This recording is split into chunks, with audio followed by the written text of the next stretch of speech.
Trois faits sont importants dans le contexte de MaPrimeAdapt. Le vieillissement de la population, le fait que les personnes souhaitent rester vivre chez elles le plus longtemps possible, et le fait que la majorité des logements ne sont pas adaptés à la perte d'autonomie.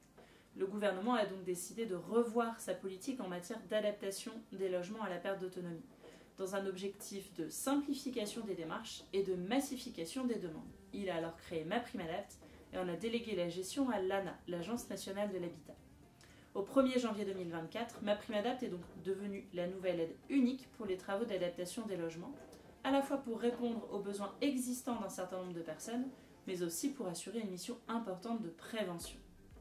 Pour savoir si vous êtes éligible à MaPrimeAdapt, vous devez retenir 4 choses.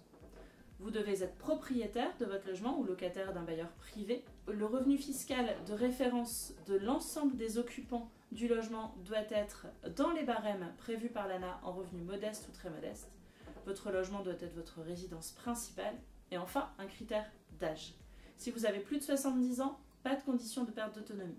Si vous avez entre 60 et 69 ans, vous allez devoir faire évaluer votre autonomie via ce qu'on appelle un GIR qui doit être compris entre 1 et 6. Enfin, si vous avez moins de 60 ans, vous avez besoin d'une reconnaissance d'un handicap par la MDPH supérieure à 50%.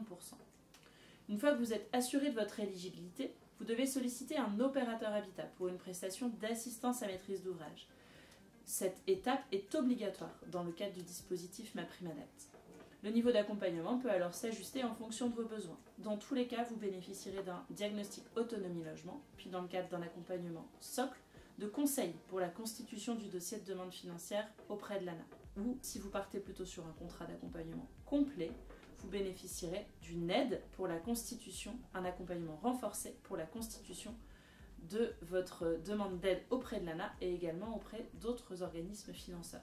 Chez Senioralice Merci Julie, nous pouvons vous accompagner dans ces démarches grâce à notre équipe d'ergothérapeutes, de travailleurs sociaux et notre technicien. Alors n'hésitez pas à nous contacter.